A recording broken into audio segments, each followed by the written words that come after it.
வாழ்க குருவே துணை குரு அடி போற்றி. இப்போ பார்த்தீங்கன்னா 2025 தமிழ் வருட பிறப்பில் பார்த்தீங்கன்னா 12வது மாதம் கடைசி மாதமான பங்குனி மாதத்திற்கு என்ன விதமான பலாபலன்கள் ஒவ்வொரு ராசிக்கும் இருக்குது அப்படிங்கிறத நம்ம விரிவாக தெளிவாக பார்க்க இருக்கிறோம். அந்த வகையில் பங்குனி மாதம் அப்படின்னு எடுத்துக்கிட்டோம்னா பங்குனி உத்திரம் அப்படிங்கிறது மிக சிறப்புமிக்க பண்டிகையாக இருக்குது. அது மட்டும் இல்லாமல் இந்த பங்குனி மாதத்தில் 7 சுப முகூர்த்தங்கள் வருது. பங்குனி மாதத்தில் தான் பார்த்தீங்கன்னா கிராமப்புற திருவிழாக்கள் தொடங்கக்கூடிய ஒரு காலகட்டமாக இருக்குது. இந்த பங்குனி மாதத்தில் சூரிய பகவான் பார்த்தீங்கன்னா காலச்சக்கரத்தின் 12வது ராசியான மீனம் ராசியில் அமர்ந்து அருள்பளிக்கக்கூடிய ஒரு அற்புதமான மாதமாக இந்த மாதம் இருக்குது. இந்த மாதத்தை பொறுத்த வகையில் பல்வேறு விதமான சிறப்பு பண்டிகைகள் இருந்தாலும் திருவிழாக்களும் திருமணங்களும் அதிகமாக நடக்கக்கூடிய ஒரு மாதமாக இந்த பங்குனி மாதம் அப்படிங்கிறது அமைஞ்சிருக்கு. நேயர்கள் அனைவருக்கும் இந்த பங்குனி மாதத்தில் ஒவ்வொரு ராசிக்கும் எப்படி இருக்கும், என்னென்ன விசேஷங்கள் இருக்குது, என்ன செய்யலாம் என்ன செய்யக்கூடாது, என்ன விதமான வழிபாடுகள் செய்யலாம் அப்படிங்கிறதை பற்றியும் என்னென்ன முயற்சிகள் கை கொடுக்கும் அப்படிங்கிற பற்றியும் முழுமையாக தெளிவாக நம்ம பார்க்க இருக்கிறோம். நம்ம வீடியோவை தொடர்ச்சியாக நீங்கள் முழுமையாக பாருங்கள். இப்போ உங்களுடைய ராசிக்கு எப்படி இருக்கு அப்படிங்கிறத இப்போ பார்க்கலாம். துலாம் ராசி காலச்சக்கரத்தின் 7வது ராசியான துலாம் ராசிக்கு இந்த பங்குனி மாதம் அப்படிங்கிறது என்ன விதமான மாற்றங்களை ஏற்படுத்தி தருது, என்ன செய்யலாம் என்ன செய்யக்கூடாது அப்படிங்கிறதெல்லாம் பார்க்குறோங்க. அப்படி பார்க்கையில் பார்த்தீங்கன்னா துலாம் ராசி அப்படின்னா நீதி, நேர்மை, உண்மை, அன்பு, அமைதி இதெல்லாம் பார்த்தீங்கன்னா நமக்குனே உண்டான குணங்களாக இருக்குது. எந்த இடத்துல துலாம் ராசிக்காரங்க இருந்தாலுமே அந்த இடத்துல உண்மையை உறக்க பேசுவாங்க. உண்மையை உறக்க பேசுவாங்க. சுட்டு போட்டாலும் உண்மைக்கு புறம்பா நேர்மைக்கு புறம்பா நடந்துக்க மாட்டாங்க. இதுதான் இவங்களோட குணம். இதனாலேயே இவங்களுக்கு பல்வேறு விதமான சிரமங்களையும் கஷ்டங்களையும் அனுபவிப்பாங்க. ஏன்னா சூழ்நிலையோடு ஒத்து போக முடியாது. அந்தந்த சூழ்நிலைக்கு ஏற்ற மாதிரி உண்மையும் நியாயத்தையும் பேசக்கூடியவங்களாக இருக்கிறாங்க. அது மட்டும் இல்லாமல் ஒரு அரசியல் தலைவர் அப்படிங்கிறவர் துலாம் ராசியில் பிறந்தவராக இருக்கிறாரு அப்படின்னா அரசாட்சியே ரொம்ப சிறப்பாக நடக்கும். அப்படிப்பட்ட அமைப்பு. ஏன்னா அங்கே துலாம் ராசியில் சனி பகவான் உச்சமடைகிறார். நீதி, நேர்மை அப்படிங்கிற ஒரு விஷயத்தை பேச வச்சுக்கிட்டே இருப்பார் துலாம் ராசிக்காரர்களை. ஒரு 1000 பேர் 1,00,000 பேர் இருந்தாலும் உண்மையை உறக்க பேசுறது அப்படின்னா அந்த துலாம் ராசி அன்பர்கள் தான். அது நீங்கள் தான். அப்போ உங்களுக்கு இந்த பங்குனி மாதம் அப்படிங்கிறது எப்படி இருக்குது அப்படின்னா ராசிநாதன் எப்படி இருக்கார் அப்படின்னா 6ஆம் இடத்துல உச்சபலம் பெற்று அருமையாக இருக்கிறார். என்னன்னா எதிரி கடன் பகையை அடித்து விரட்டுற காலம், அவங்க வீட்டுக்கே போய் அடித்து விரட்டுற காலமாக இருக்குது. ஏன்னா நீங்கள் 6ஆம் இடத்துக்கு போயிட்டீங்க. அப்போ என்னன்னா கடன் பிரச்சனைகளை தூசம் செய்ய வேண்டிய காலம், சரி செய்ய வேண்டிய காலம். அதே போல் எப்பேற்பட்ட எதிரியையும் பார்த்தீங்கன்னா இந்த இடத்துல இந்த காலகட்டத்தில் வீழ்த்தக்கூடிய நேரமாக இருக்குது. பகையாக்களும். அப்போ கடன் பிரச்சனைகள் ஒரு பக்கம் தீருது, பகை ஒரு பக்கம் சரியாகுது. அடுத்து நோய்வாய்ப்பட்டிருந்தால் அந்த நோய் தீர்க்கக்கூடிய வழிமுறைகளும் இப்போ உங்களுக்கு நல்லபடியாக தெரியும். அப்போ துலாம் ராசியை பொறுத்த வகையில் இந்த காலகட்டம் அப்படிங்கிறது ஒரு நல்ல காலம்தான். இன்னொரு பக்கம் என்னென்னா நெகட்டிவ் தாட்ஸ் கொஞ்சம் நிறையா வரும். எதிர்மறை எண்ணங்கள் அப்படிங்கிற ஒரு விஷயம் தோன்றி மறையும். ஏன்னா கூட இருக்க கிரகங்கள்லாம் பார்த்தீங்கன்னா 12 கூடைய புதன் இணைவு பெற்றிருக்கிறார். அடுத்து 11ஆம் அதிபதி லாபாதிபதினு சொல்லக்கூடியவர் போய் 6ஆம் இடத்துல போய் அமர்ந்திருக்கிறார். ராகுவோடு சேர்ந்திருக்கிறார். பாம்பு கிரகத்தோடு சேர்ந்திருக்கக்கூடிய ஒரு அமைப்பு. அப்போ என்ன நடக்கும்னா கொஞ்சம் எதிர்மறை எண்ணங்கள் தோன்றும். அதை கொஞ்சம் பாசிட்டிவாக மாற்றிக்கணும் அப்படிங்கிறது தான் இந்த காலத்தோட அமைப்பு. உறுதியாக துலாம் ராசி அன்பர்களுக்கு வேலை கிடைக்கும். என்ன ஒரு விஷயம் எங்கே போனாலும் தன்னோட திறமையை ப்ரூவ் பண்ணணுங்கிற மாதிரி அமைப்பு இருக்குது. எந்த இடத்துக்கு வேலையோ தொழிலோ வியாபாரமோ எங்கே போனாலும் தன்னோட தனித்திறமையை வெளிக்காட்டணும். அப்போ தான் ஜெயிக்கலாம் அப்படிங்கிற மாதிரி இந்த சூழ்நிலை இருக்குது. முழுமையாக இந்த காலகட்டத்தில் உங்களோட தனித்திறமையை வெளிக்காட்டுவீங்க. ஒரு வெளிச்சத்துக்கு வரக்கூடிய ஒரு காலகட்டமாக இருக்குது. ஆமாம். இன்னொரு விஷயம், கேட்ட இடத்துலலாம் கடன் கிடைக்கும். கடனை ஒரு பக்கம் அடைக்கலாம், இன்னொரு பக்கம் கடன் கிடைக்கும் அப்படிங்கிற மாதிரி ஒரு நல்ல அமைப்பு இருக்குது. உடல் ஆரோக்கியத்தில் கொஞ்சம் கவனம் எடுத்துக்கங்க, மற்றபடி வேறு ஒன்றும் இல்லை.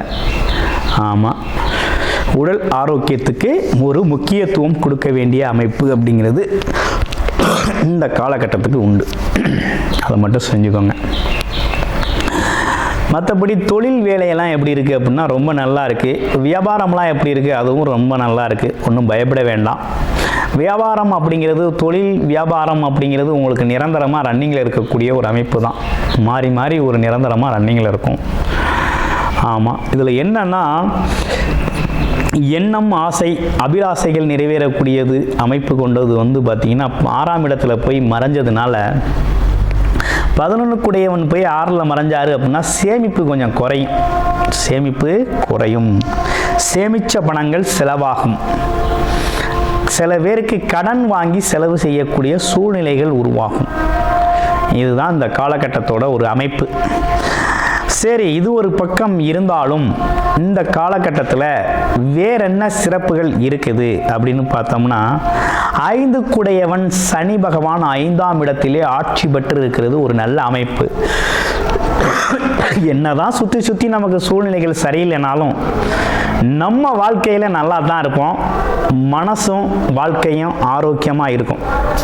இது தற்காலிகமான சூழ்நிலைகளை கடந்து போகலாம் அப்படிங்கிற மாதிரி ஒரு நல்ல அமைப்பு தான் ஏற்பட்டிருக்கு. ராசியிலேருந்து 7க்குடையவன் 9ல் பாக்கியஸ்தானத்தில் இருக்காரு. மனைவி மூலமாக வருமானம், நண்பர்களோட ஒத்துழைப்பு நல்லா இருக்குது. கூட்டு தொழில், ஜாயின்ட் வெஞ்சர் பிஸ்னஸ் எல்லாம் ரொம்ப சூப்பராக போகும். இடம் பூமி சம்மந்தப்பட்டு பேசணும் அப்படின்னுங்கிற இருக்கிறவங்களாம், இந்த ரியல் எஸ்டேட் தொழில் செய்கிறவங்களுக்கெல்லாம் ரொம்ப அற்புதமான வாய்ப்பு அப்படிங்கிறது அமைஞ்சிருக்குது. இந்த காலகட்டத்தில் ஒரு நல்ல வருமானம் தரக்கூடிய வகையில் இருக்குது. 8ஆம் இடத்துல குரு இருந்து 2ஆம் இடத்தை பார்க்குறாரு. அவர் 6க்குடையவன். உங்கள் ராசிநாதன் பரிவர்த்தனை யோகம் வேறு இருக்குது. கிட்டத்தட்ட எப்படி பார்த்தாலும் உங்களுக்கு வருமானத்திலேயோ செல்வாக்குலேயோ எந்த விதத்துலேயும் குறைவில்லை. ஆனால் என்னன்னு கேட்டிங்கன்னா ஒரு மனசில் ஒரு ப்ரெஷர் இருந்துக்கிட்டு இருக்குங்க. ஒரு டென்ஷன், ஒரு ப்ரெஷரு, ஒரு கோபம், ஒரு வெறுப்பு அப்படிங்கிற ஒரு விஷயம் மாறி மாறி மனநிலையில் ஒரு மாற்றம் அப்படிங்கிறது நடந்துக்கிட்டே இருக்கும். நல்லா இருக்கிறது மாதிரி இருக்கும், அப்புறம் நல்லா இல்லாத மாதிரி இருக்கும், அப்புறம் நல்லா இருக்கிறது மாதிரி இருக்கும், நல்லா இல்லாமல் இருக்கும். அப்போ ப்ரெஷர் செக் பண்ணிக்கணும்.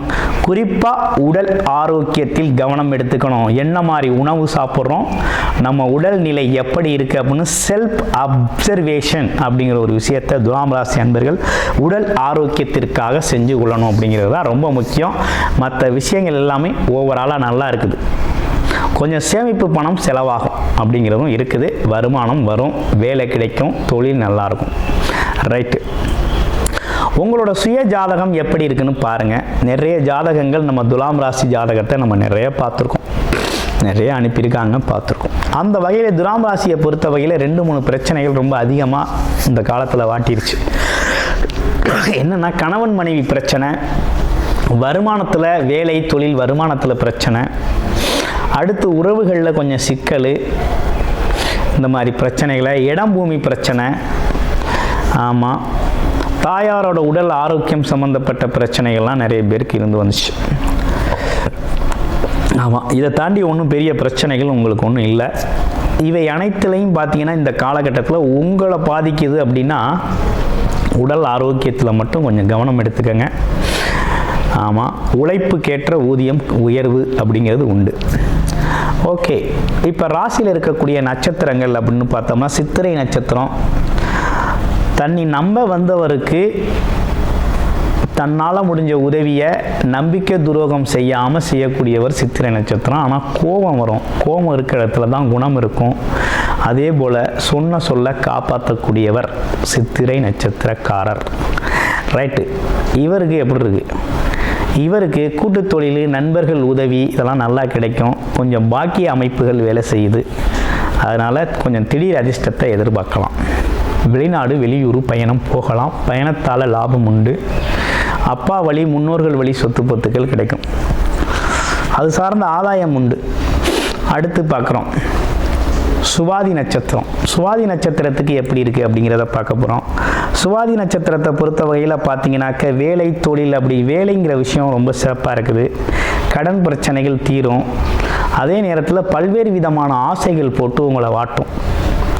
ஆமாம், அங்கே போனால் இப்படி சம்பாதிக்கலாமா, அங்கே போனால் சம்பாதிக்கலாமா, அந்த தொழிலை செய்யலாமா, அந்த தொழிலை செய்யலாமா, எதில் வருமானம் ஜாஸ்தியாக வரும் அப்படிங்கிற ஒரு குழப்பமான சூழ்நிலை உண்டு.